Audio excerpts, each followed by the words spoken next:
7. De l'aspect énergétique.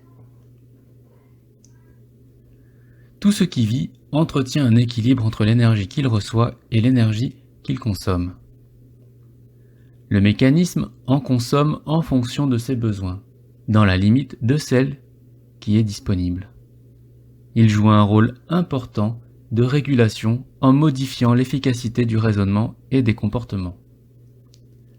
J'observe qu'il est très agréable de résoudre un questionnement coûteux en énergie ou de valider la conformité entre la réalité et l'imaginaire en obtenant un résultat attendu.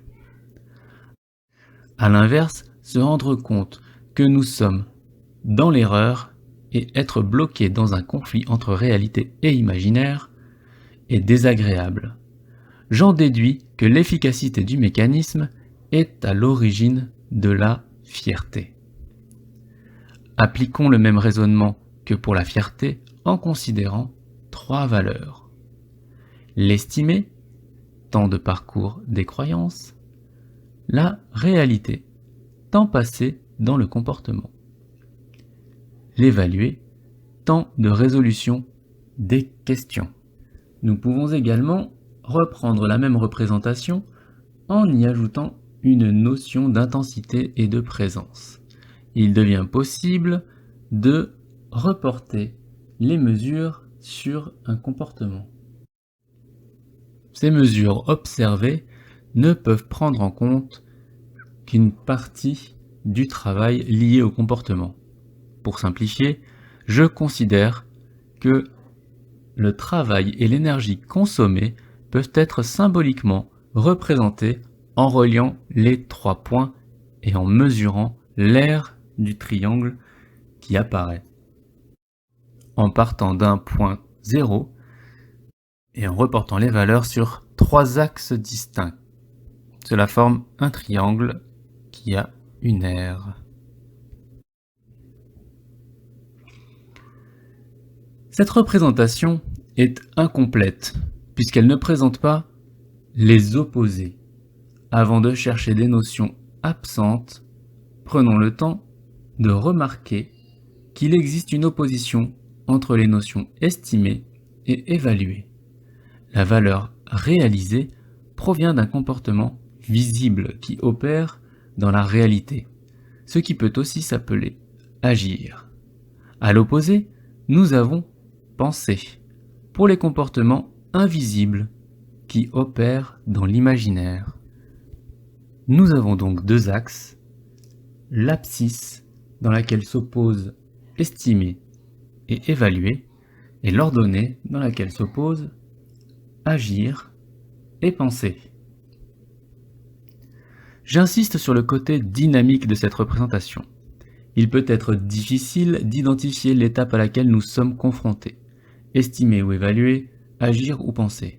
Nous oscillons simultanément sur les 2 axes. Les étapes penser et agir sont représentées sur 2 cycles intriqués. À ce stade, je ne peux pas déterminer si les 2 cycles sont simultanés, alternatifs ou arbitraires. Or, quel que soit le cas, l'énergie à disposition est limitée, ce qui impose de la répartir entre ces 2 cycles. Cette répartition résulte de la méthode déterminée par le raisonnement pour résoudre un questionnement. Encore une fois, nous retrouvons discrètement notre triangle. Estimer correspond à raisonner. Réaliser correspond à résoudre, agir ou penser. Évaluer correspond à questionner. La fluctuation de ces facteurs rend la lecture délicate quand il y a peu de contraste. Le plus simple est d'identifier les pics.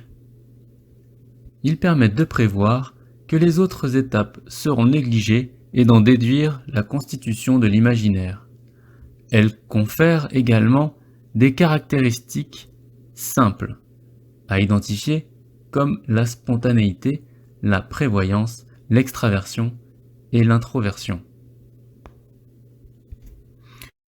Une répartition équilibrée sur les 2 axes, action pensée estimer, évaluer permet de savoir que le comportement est équilibré. Par contre, dès que cette répartition favorise une des 4 extrémités, cela confère une propriété particulière. Si évaluer est prépondérant, nous serons sur quelque chose de spontané. Si agir est prépondérant, nous serons sur quelque chose d'extraverti. Si penser est prépondérant, nous serons sur quelque chose d'introverti. Si estimer est prépondérant, nous serons sur quelque chose de prévoyant. Ces caractéristiques ne sont pas figées. Nous les traversons par étapes et par périodes plus ou moins longues, suivant l'énergie disponible, la maturité de la perception et de la conformité entre réalité et imaginaire. Au départ, peu d'imaginaire, une perception immature et peu d'énergie. Agir est rare et penser, estimer et évaluer est peu coûteux puisque les questions sont rares. Par la suite, l'énergie augmente. Agir est l'activité qui va se développer en premier, car les autres activités évoluent en fonction du développement de l'étendue de l'imaginaire. Au fil des actions, penser se développe, car l'imaginaire augmente. Le rangement des croyances se complexifie, mais estimer et évaluer reste peu coûteux. La perception s'est améliorée, l'évaluation augmente, l'imaginaire s'est développé et permet d'absorber les questions avec encore très peu d'énergie à l'aide de l'intuition. L'apogée énergétique, l'imaginaire, devient trop vaste et coûteux. Il est nécessaire de le réduire. L'estimation commence à prendre de l'importance. Cela se fait au détriment d'agir.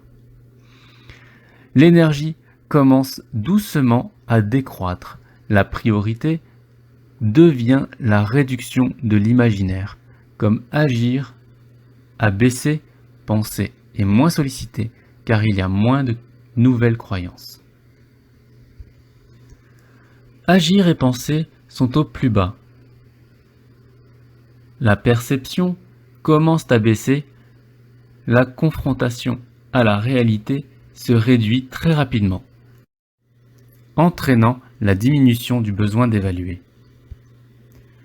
L'énergie manque. Estimer un comportement est privilégié pour s'assurer d'avoir le résultat adéquat. Le parcours complet de l'imaginaire est devenu trop coûteux et n'est plus assuré. L'énergie est devenue rare. Pour fonctionner, il faut qu'imaginaire et réalité soient conformes. Estimer, penser et évaluer ont peu d'impact. Agir de manière adéquate est vital. En théorie, l'efficacité maximale du mécanisme pourrait être atteinte par la constitution d'une croyance unique qui conforme l'imaginaire et la réalité. Elle pourrait apparaître par hasard, mais mieux vaut ne pas trop compter dessus. Heureusement, le mécanisme possède le nécessaire pour augmenter les chances de s'en approcher.